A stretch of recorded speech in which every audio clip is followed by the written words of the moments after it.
Le Papetier de France vous présente son podcast « La distribution passe au vert ». Retrouvez tous les épisodes sur papetierdefrance.com. Bonjour et bienvenue dans le podcast du Papetier de France. Je suis Marie-Caroline Mabille, rédactrice en chef du magazine, votre hôte pour ce dernier épisode de notre série « La distribution passe au vert ».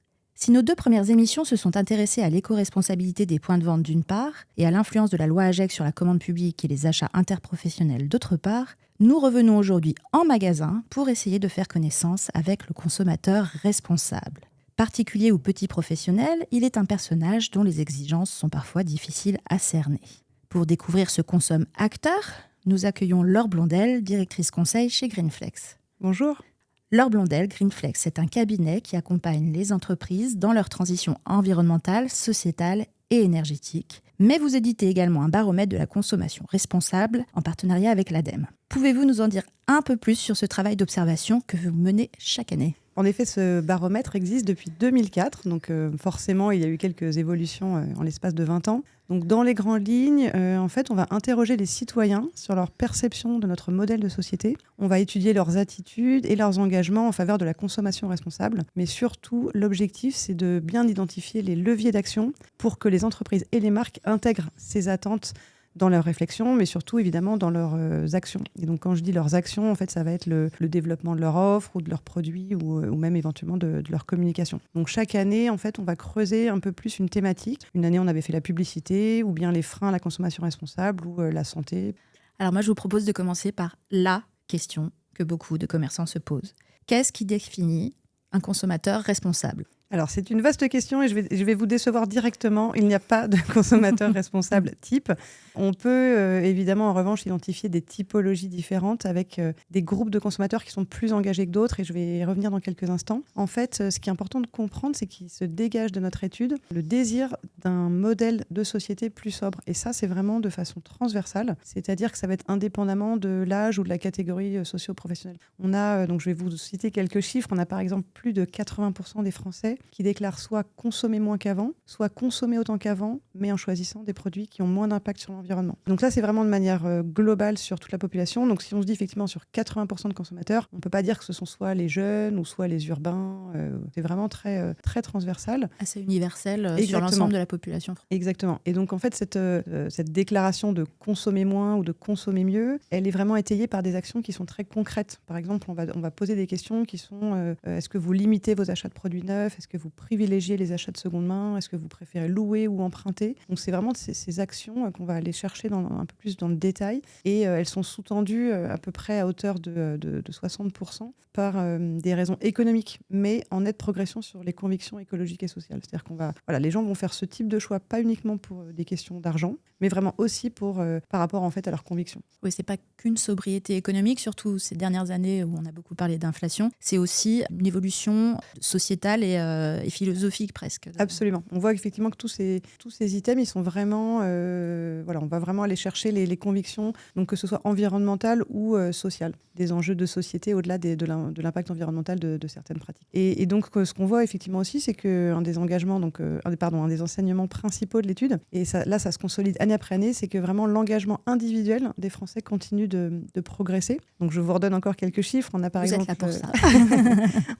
78% des consommateurs qui se déclarent mobilisés en faveur de la communication responsable. Donc ça, c'est les chiffres de notre baromètre 2023. Et on a en fait une grosse partie d'entre eux qui disent avoir changé certaines de leurs pratiques au quotidien pour réduire l'impact de leur consommation. Et une part, on va dire un peu plus petite, qui déclare faire tout son possible pour réduire l'impact de sa consommation et sensibiliser les autres. Donc là, vraiment, la part plus petite, ça va être des gens qui sont vraiment très engagés, qui déclarent faire, entre guillemets, tout bien et qui ont aussi vocation à prêcher la bonne parole, on va dire, autour de là, on est un peu dans les évangélistes de la consommation responsable. Tout à fait. Et donc, on voit aussi, et ça, c'est vraiment un chiffre qui est très important, c'est que les Français font vraiment le lien entre leur choix de consommation et l'avenir de la planète. On leur demande, est-ce que vous faites ce lien ? Ils sont quand même 71% à dire oui. Et ça, je dirais, c'est la première étape, c'est-à-dire la prise de conscience que la consommation individuelle a un impact sur la planète. Et donc, vous me posiez la question, je ne vous ai pas oublié, sur les profils des consommateurs. Donc, si on fait un petit exercice de projection mentale. Profilage. Exactement. Donc, en fait, on a 2 sujets qu'on va croiser. Donc, on essaie de faire un petit mapping dans notre tête. Donc, on a le premier sujet qui est la sensibilité environnementale. C'est-à-dire, est-ce que je suis préoccupée ou pas par l'environnement et les questions sociales et sociétales. Donc, imaginons ça sur un axe vertical de je ne suis pas du tout préoccupée à je suis très préoccupée. Et on va avoir un autre axe qui est l'axe horizontal qui va de je refuse totalement de changer à je suis vraiment dans l'action. Au carrefour de ces 2 lignes, j'imagine. Alors, en fait, le premier message qui est vraiment plutôt positif à retenir, c'est qu'on va avoir en haut à droite une majorité de Français qui apparaît vraiment comme mobilisés en faveur de la consommation. Donc, on a à peu près 57% des consommateurs dans le carré en haut à droite. Ce qui est déjà important. Exactement. Ça, c'est vraiment une part importante et c'est quand même assez positif. Et on a un peu plus d'un quart des Français qui est un peu au milieu. On va dire, ils restent plutôt dans les intentions que dans l'action. Donc ils sont un peu au milieu, c'est un peu on va dire le ventre mou. Et on a un ensemble qui représente 14% de la population, qui est plutôt positionné dans le rejet.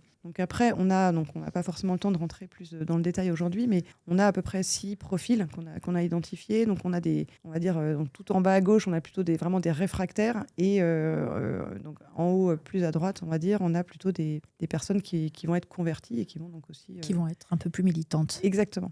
Alors, j'ai envie de dire, les consommateurs veulent mieux consommer, mais sur le terrain, cette envie ne se matérialise pas forcément en achat, en tout cas selon nos lecteurs, les revendeurs.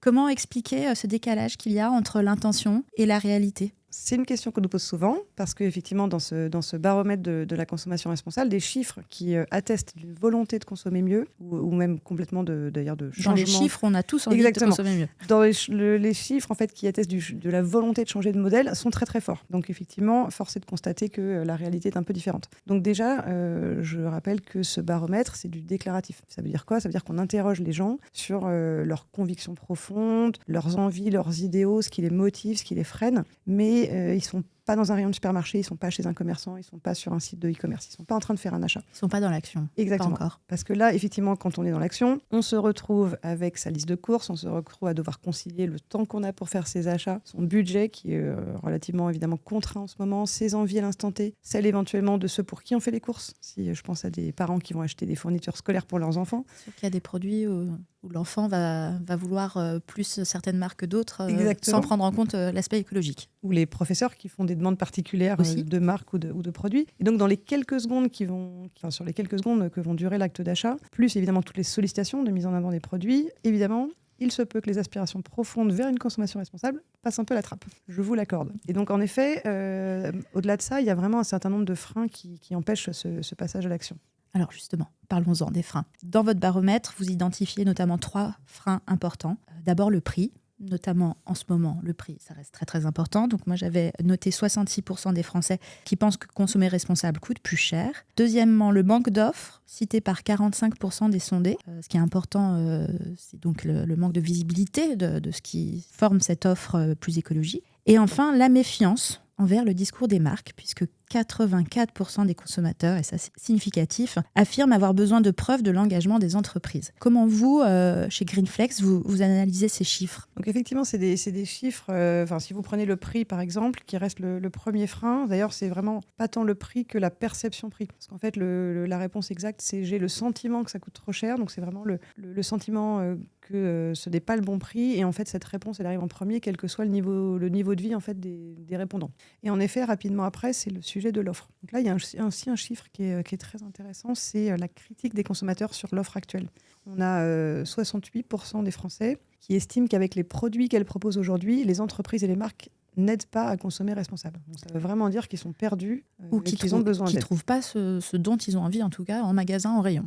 Et donc, quand on précise un peu cette question de l'offre, on voit que la moitié des consommateurs aussi disent il n'y a pas assez de choix de produits durables pour que je trouve ce dont j'ai besoin. Donc, on est vraiment face à des gens qui se retrouvent totalement perdus au moment en fait, de leur achat. Et ça, c'est totalement corrélé en fait, au niveau de confiance envers les entreprises et les marques qui, on va dire, depuis quelques années, plafonnent autour de 30%, alors que si on se replonge il y a 20 ans, on était à peu près autour de 60%. Donc, c'est-à-dire de confiance. de taux de confiance envers les entreprises et les marques. Donc, Okay. on a vraiment Il y a vraiment une défiance complètement vis-à-vis du discours marketing des marques. C'est la peur du Exactement. greenwashing. C'est la peur du greenwashing, c'est effectivement le recours à des labels un peu dans tous les sens, de foisonnement de labels à la fois. Trop de labels, tu le labelles. Exactement, en fait, des labels qui sont parfois autoproclamés, donc des entre guillemets faux labels, et du coup qui vont avoir tendance à perdre le consommateur, parce qu'en fait, on a un certain nombre d'allégations, qu'elles soient environnementales ou sociétales, et en fait, après le consommateur, donc encore une fois, sur les quelques secondes qu'il va passer pour son acte d'achat, en fait, il va pas avoir le temps de faire le tri de tout ça, et du coup, il va se détourner en fait potentiellement des offres qui pourraient être les bonnes, et parce que tout simplement, en fait, on l'aide pas à faire ce choix, et on se retrouve un peu dans une sorte de cercle vicieux, parce qu'on va avoir des consommateurs qui du coup ne trouvent pas les bons produits, donc ils ne les achètent pas, et donc ça conforte les marques dans le fait qu'il faut pas développer une offre plus responsable, et en fait, voilà, on reste un peu dans cet immobilisme. Que reste-t-il à faire pour les marques et les commerçants pour se réconcilier avec ce consommateur et faire que les produits écologiques s'imposent dans les caddies? Alors effectivement, on voit nous que en quelque sorte les consommateurs sont prêts, on va dire en tout cas dans leur tête, dans leurs aspirations profondes. Mais effectivement, on vient d'en parler, ils ne passent pas à l'acte, notamment parce qu'il y a peu d'offres, parce qu'il y a peu de choix, Ou et en parce tout qu'ils cas, sont perdus. Qu'elle n'est pas visible à leurs yeux. Exactement, qu'elle n'est pas visible, et donc ils ont besoin d'un repère. Donc il y a vraiment une attente forte, et encore une fois, cette attente, elle est fléchée vers les entreprises et les marques qui, selon les consommateurs, ont vraiment cette responsabilité d'agir. Et à mon sens, les entreprises et les marques qui s'en sortiront le mieux sont vraiment celles qui vont apporter des preuves de leur engagement aux consommateurs. Mais pour apporter des preuves, eh bien, il faut s'engager. Des preuves S'engager sérieusement. Il faut s'engager sérieusement, et surtout, il faut s'engager sur les bons sujets. On s'engage sur les mauvais sujets, on communique sur les mauvais sujets, entre guillemets sur l'arbre qui cache la forêt. C'est là qu'on est tout de suite dans le greenwashing. Pour ça, il faut d'abord avoir conscience de son impact positif comme son impact négatif. Alors, en général, l'impact positif, les entreprises et les marques arrivent bien à le mesurer. C'est l'impact négatif qui pêche un peu. Mais quand on parle d'impact négatif, c'est l'impact sur l'environnement, c'est l'impact sur la société. Peut être évidemment positif aussi, mais c'est prendre vraiment conscience de tout ça, prendre conscience de quelles sont les ressources qu'on utilise, que c'est des stocks de matières premières qui sont critiques. Enfin, ça va quand même assez loin. Et ne serait-ce que prendre conscience de tout ça, c'est déjà un premier pas. Parce qu'en réalité, la consommation responsable, c'est vraiment le fruit d'une consommation qui est contrainte par les limites des ressources planétaires. Si on n'avait pas de limites planétaires, en fait, on ne parlerait pas de consommation responsable. En effet. Il n'y aurait pas de sujet. On serait de retour dans les années 80 et 90. Et voilà, les périodes d'abondance, mais c'est plus le cas. Et donc, en fait, une fois qu'on a fait ce travail de bien comprendre où sont ces impacts, eh bien, je pense qu'il faut avoir le courage de se transformer. Et ça peut impliquer notamment des renoncements à des produits, à des offres, à des pratiques. Si on considère, à des matières premières. Si on considère qu'ils sont trop, ces pratiques ou ces produits sont trop impactants. Il y a des marques qui ont fait ce choix. C'est des marques courageuses. Et de mon point de vue, les marques gagnantes demain seront vraiment celles qui auront le courage de faire ces choix, parfois difficiles aujourd'hui, mais pour demain.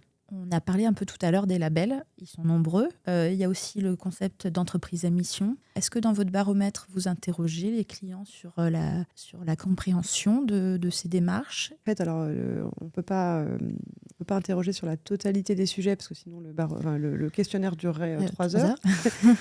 Mais en tout cas, on voit qu'effectivement, ils ont une assez mauvaise compréhension. C'est assez ambivalent. C'est-à-dire que d'un côté, ils nous disent « oui, j'ai besoin de label » parce qu'effectivement, le label va permettre de faire une sélection de produits en se disant ce label, il est strict sur tel et tel sujet, donc je prends le produit les yeux fermés. Et en réalité, comme il y en a justement trop, quand on creuse un peu le sujet, ils se disent « non, finalement, il y en a trop ». Mais c'est vrai que les entreprises qui parfois estiment avoir des pratiques plus respectueuses de l'environnement, par exemple, ou plus strictes que certains labels, vont avoir envie de mettre en avant ces pratiques. Donc c'est vrai que c'est un peu compliqué pour les consommateurs. Mais néanmoins, si l'entreprise ou la marque a une démarche qui est à la fois courageuse, qui est transparente, qui est pédagogique envers les consommateurs, je pense que c'est une bonne façon d'avancer. Transparence et pédagogie. Exactement. On peut retenir ces deux mots. Et courage. Et courage, bien sûr. Laure Blondel, merci pour cet éclairage. Il permettra sans aucun doute à nos auditeurs de mieux appréhender ces clients acteurs de leur consommation. Pour notre filière, il semble évident qu'au-delà de la transformation des lignes de production pour rendre les produits plus verts, les marques doivent avant tout miser sur la transparence pour attirer ces consommateurs. Quant aux circuits de distribution, ils sont un relais idéal pour que cette clientèle avide d'informations perçoive les efforts des industriels. Les commerçants sont plus que jamais la pierre angulaire de la relation de confiance qui mènera au succès des références éco-responsables. Cette émission, comme les deux précédentes, est disponible en libre écoute sur les plateformes de streaming et sur notre site internet dans la rubrique podcast. En 2024, un nouveau cycle s'intéressera à la rentrée des classes, un rendez-vous incontournable pour les familles, pour notre secteur évidemment, mais aussi pour l'ensemble de la société. Merci pour votre écoute et à très bientôt. C'était La Distribution passe au vert, le podcast du Papetier de France, le magazine des papetiers, fournituristes, grands magasins et grandes surfaces. Retrouvez-nous sur papetierdefrance.com et sur LinkedIn.